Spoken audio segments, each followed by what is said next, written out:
کچھ دیر پہلے ایک ویڈیو دیکھ رہا تھا جی جی حسن الایاری کی. جی تو اس میں ایک آپ کو پتہ ہے وہ کافی مولویوں کے ساتھ بیٹھتا ہے. تو ایک بندے نے سوال کیا اسے, تو انہوں نے کہا جی کہ ہمیں تو متاع حلال ہے جی اور نبی کریم صلی اللہ علیہ وآلہ وسلم نے ہمیں آگے متاع بتایا. اچھا تو وہ دور خلافت میں متاع حلال ہے ہم پہ, تو ہمیں تو نبی کریم صلی اللہ علیہ وآلہ وسلم نے آگے متاع حلال فرمایا. تو اس کے اوپر آپ کیا روشنی ڈالنا چاہیں گے؟ ذرا اس کے بارے میں تھوڑی سی اصلاح کر دیں میری. حدیث کون سی بتا رہے تھے؟ صحیح مسلم بخاری کا کوئی وہ حوالہ دے رہے تھے کہ صحیح مسلم بخاری سے وہ دکھا رہے تھے جو ان کی اپنی ہی سند ہوئی ہے, 2010 کی حدیث بتا رہے تھے وہ صحیح. جی جابر بن عبداللہ والی روایت کی وہ بات کر رہے تھے. جی جی بات یہ ہے کہ وہ ہے 1405 نمبر کی حدیث ہے, باب النکاح کی. ہاں جی ہاں جی باب کتاب النکاح الباب النکاح, یہ مسلم شریف کی حدیث ہے, روایت ہے. اور یہ حدیث جو ہے وہ صریح اور قطعی نہیں ہے, ٹھیک ہے. اس پر رجوع اسی دن ہی کیا گیا ہے. 1405 نمبر کی حدیث اس لیے ان کو چاہیے کہ اس سے ان کا یہ حرام برآمد ہوتا ہے. یہ حرام ہے اور یہ حرام اس سے برآمد کرتے ہیں, جبکہ قرآن مجید میں کوئی سورۃ المتاع نہیں ہے. نعوذ باللہ من ذالک, سورہ نکاح ہے. جب سورۃ النکاح قرآن مجید میں موجود ہے تو پچھلا جو صریح اور قطعی طور پر جو چیز حرام قرار دے دی گئی وہ قرآن نے صاف بیان کر دی. یہ جس آیت کو متاع کے لیے استعمال کرتے ہیں حقیقت میں وہ حق مہر کے لیے ہے, لیکن پوری سورہ نکاح قرآن مجید میں آ گئی, یعنی کہ پچھلا صریح اور قطعی حرام قرار ہو گیا. 1405 نمبر کی حدیث ہے مسلم شریف کی, حضرت جابر بن عبداللہ سے روایت ہے کہ رسول کریم صلی اللہ علیہ وسلم نے ہمیں متاع کرنے کی اجازت دی تھی.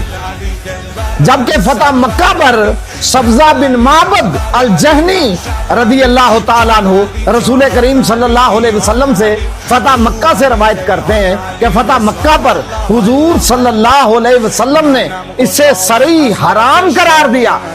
دن میں سوال کر رہے ہیں یہ سبزہ بن معبد. اب یہ 1406 نمبر والی ہے. کتنی؟ اب گنتی دیکھیں, ان کا حشر دیکھیں. میں نے کہا نا ان مسلم سے بخاری سے مسلمانوں کا تعلق ہے, جبکہ میں انہیں مسلمان کسی صورت میں نہیں سمجھتا.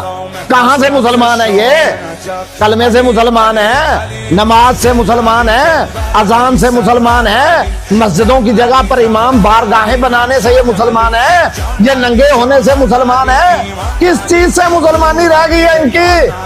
اب یہ حرام کو حلال کرنے چلے ہوئے ہیں بھائی. 1405 نمبر یہ سمجھ آئی ہے, 1406 نمبر نہیں آ رہی ہے. یہ ہم کو بتائیں جو حدیث کا علم نہیں رکھتے.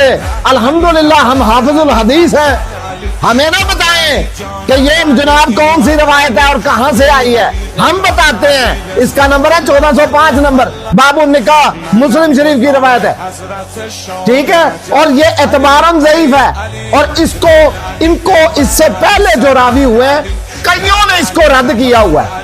یہ وہ رد والی روایت اٹھا کر بیان کر رہا ہے جو کہ 1405 نمبر پر ہے. 1406 نمبر پر اسے موت پڑتی ہے. ایتھے گڑی ہوں سور پھرتا جناب. رسول اللہ صلی اللہ علیہ وسلم نے متاع کو اسی دن فتح مکہ کے دن صریح اور قطعی طور پر حرام قرار دے دیا.